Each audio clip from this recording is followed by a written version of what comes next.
ओ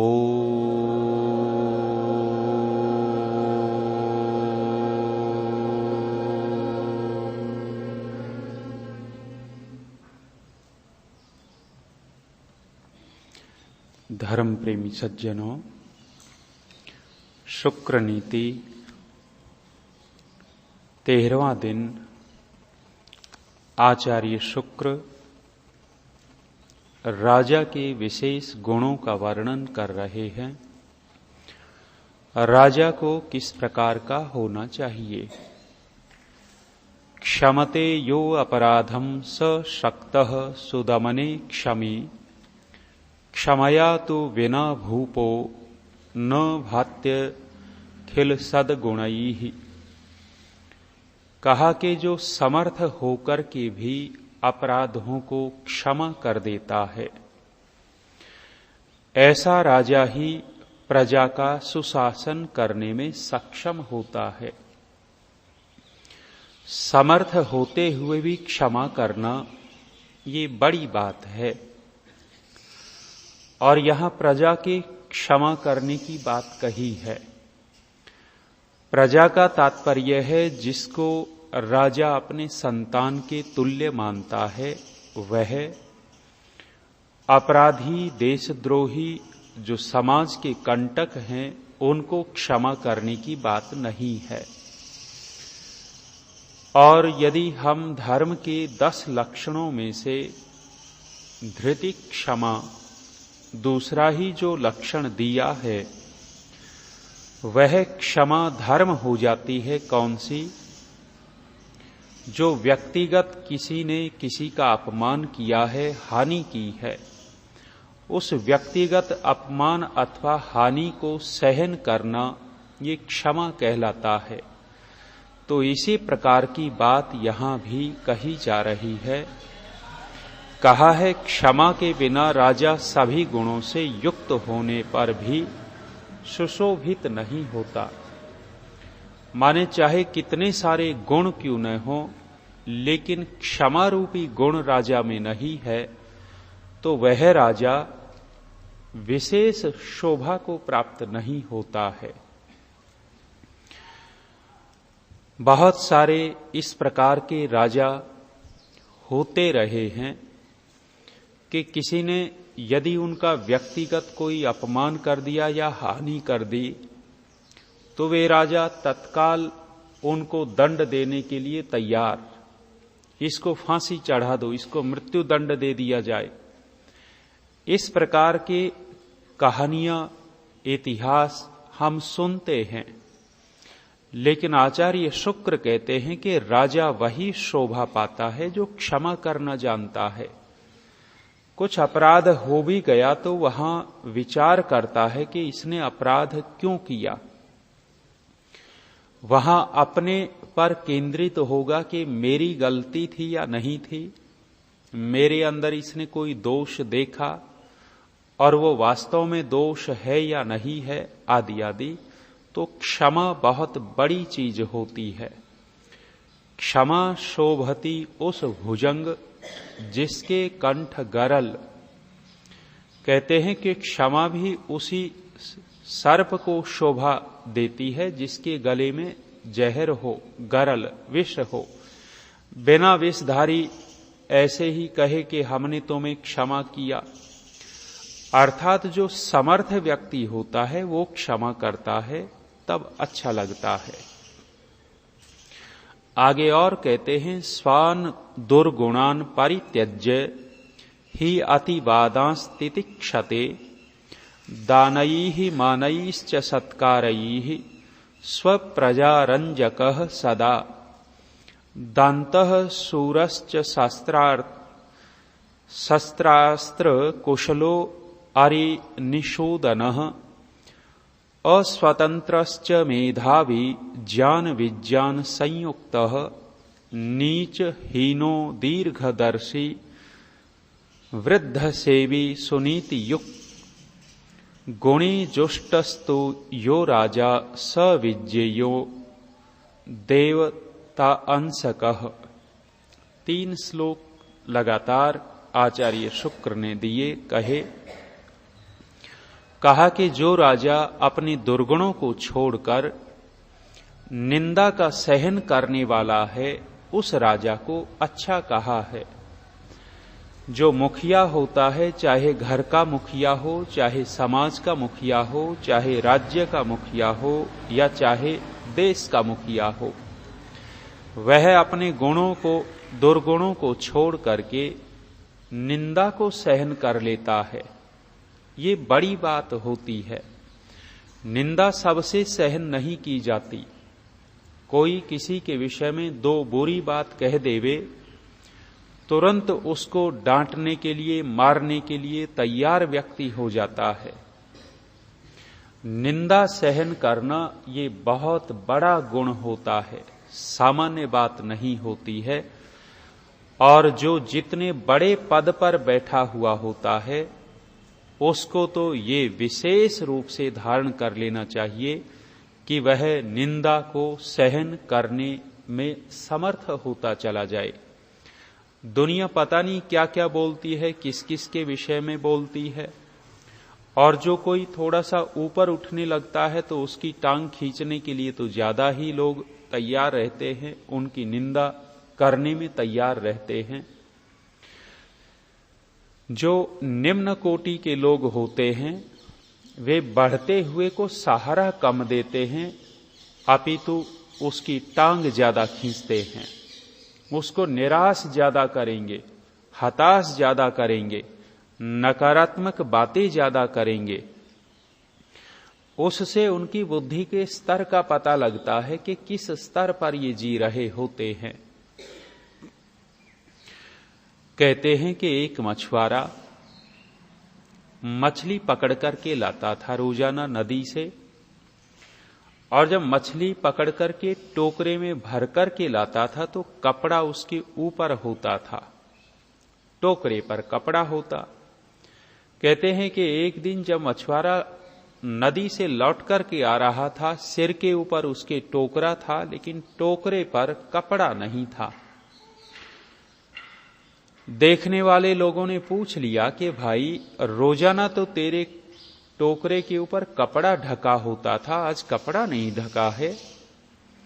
मछुआरे ने कहा कि रोजाना मैं मछली पकड़ करके लाता था, इसलिए कपड़ा ढकता था, क्योंकि मछली फुदकती है, फुदक करके नीचे गिर सकती थी, इसलिए कपड़ा ढांप देता था।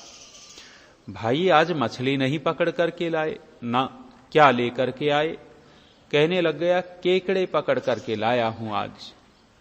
केकड़े पकड़ करके लाए हो तो इनको कपड़े की जरूरत नहीं है। मछुआरा कहने लग गया कि इनको कपड़े की जरूरत नहीं है। क्यों? क्योंकि एक केकड़ा यदि टोकरे से बाहर जाने लगेगा तो दूसरा उसकी टांग पकड़ करके खींच लेगा। तू जाएगा कहां? जाने नहीं देंगे, ऊपर नहीं उठने देंगे। तो समाज के अंदर जो उन्नति कर रहे हैं, उनको सहारा न दे करके जो गिराने वाले लोग होते हैं, वे इसी प्रकार के केकड़े के समान होते हैं। जो निंदा करते हैं, जिसकी निंदा की जा रही है, यदि वो सहन कर गया तो वो जीवन में सफल हो जाएगा।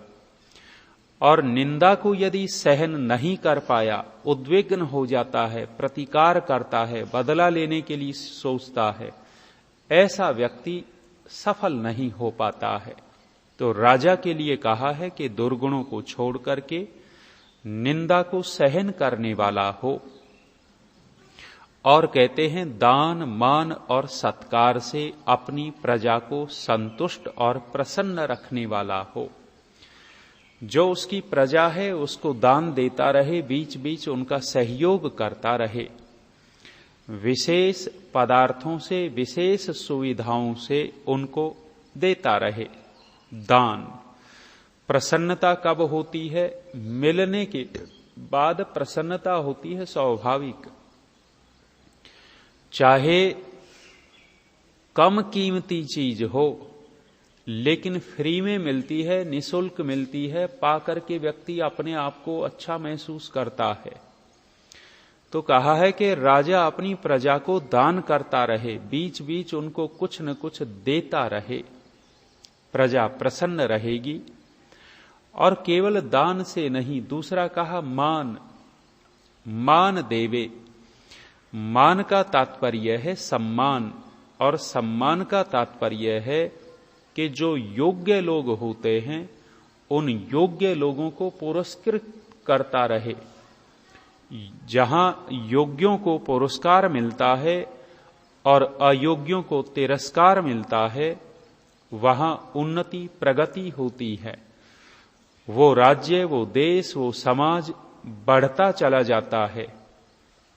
और जहां अयोग्यों को फूलमाला डाली जाती हो, योग्य लोग एक तरफ बैठे रहते हों, उनका कोई सम्मान न हो रहा हो, तो नाश तो होगा, अवनति होगी।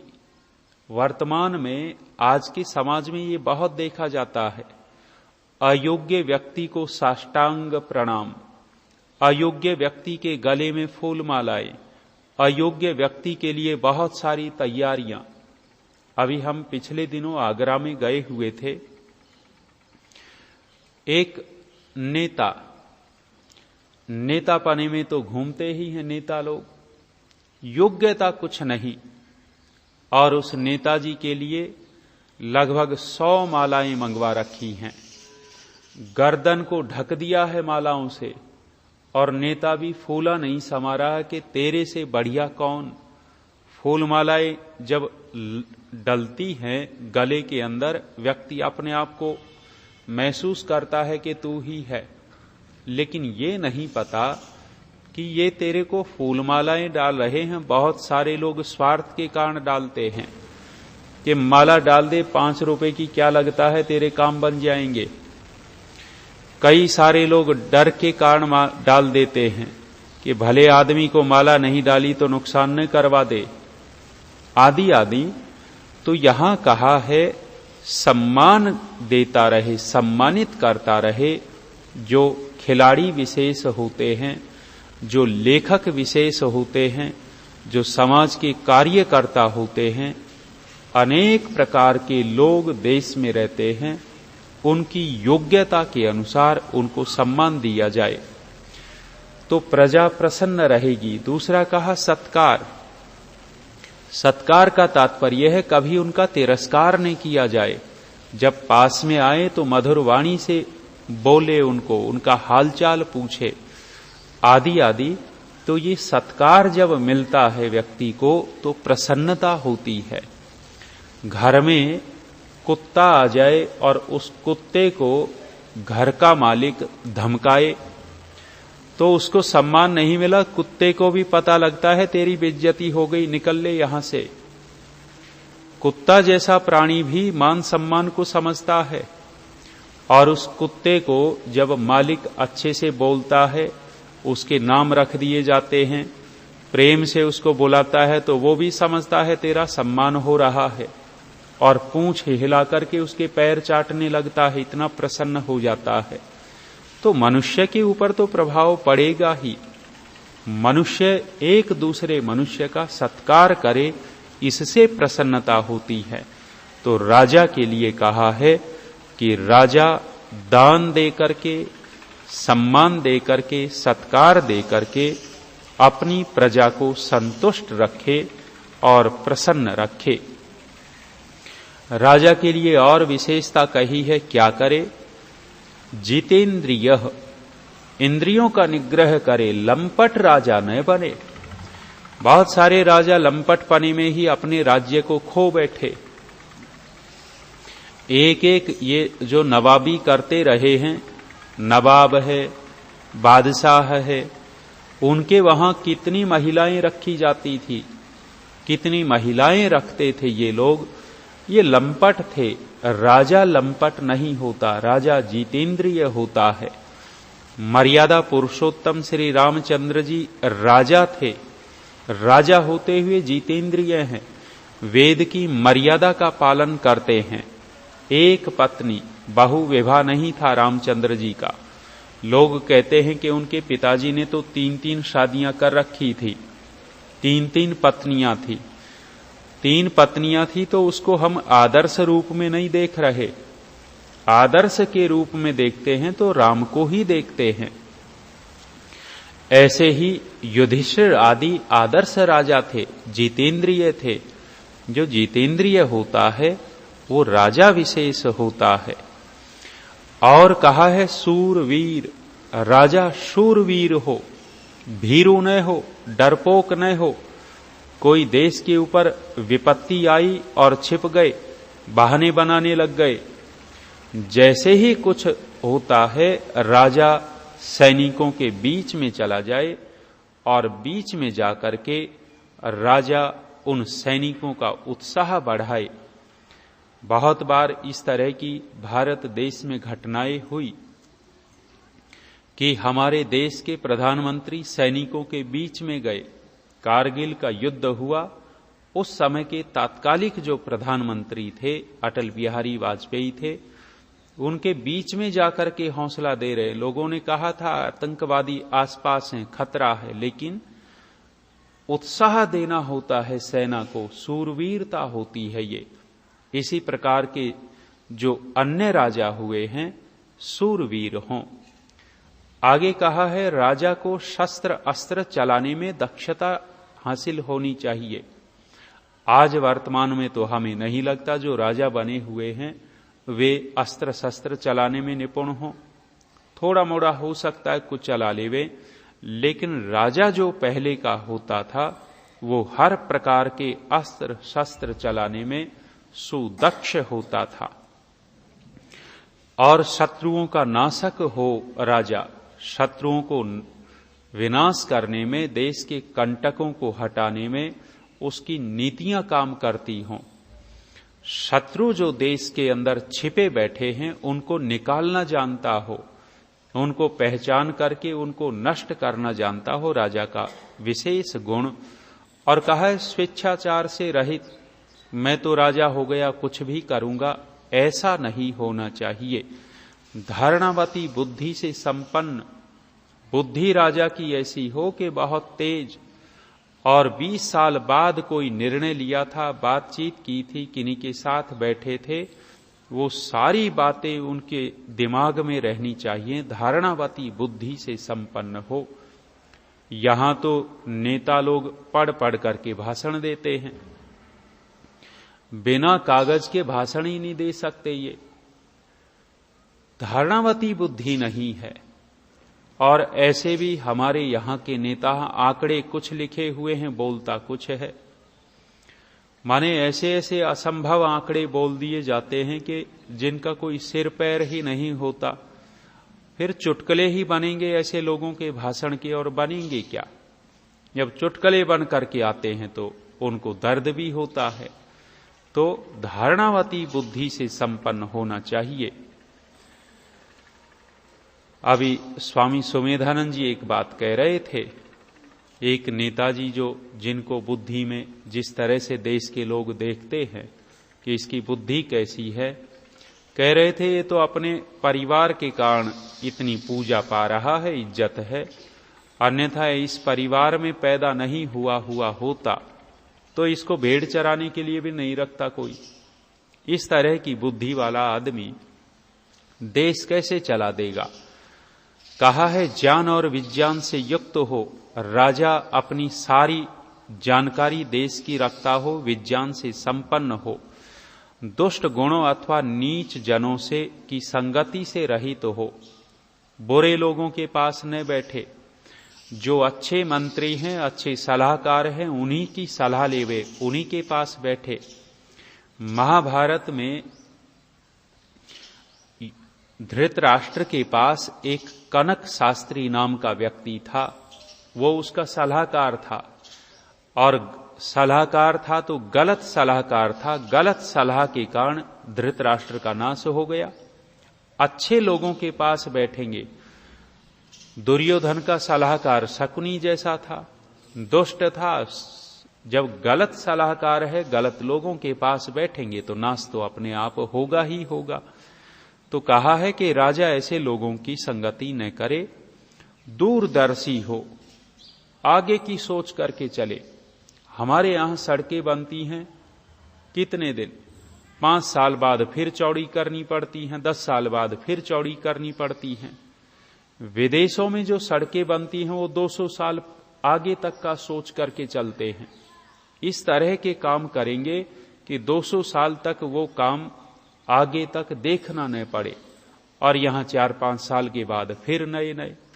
तो राजा जो होता है वो दूरदर्शी होना चाहिए, वृद्धों का सेवक होना चाहिए, अर्थात विद्वानों का सेवक हो, श्रेष्ठ नीति से संपन्न हो, जिसकी नीतियां श्रेष्ठ हों, गुणवानों से सुशोभित होवे, ऐसा राजा देवांश कहा गया है। अर्थात इन गुणों से युक्त राजा देवताओं के अंश से जैसे पैदा हुआ हो, तो राजा बनना कोई छोटी बात नहीं होती, बहुत बड़ा सौभाग्य होता है।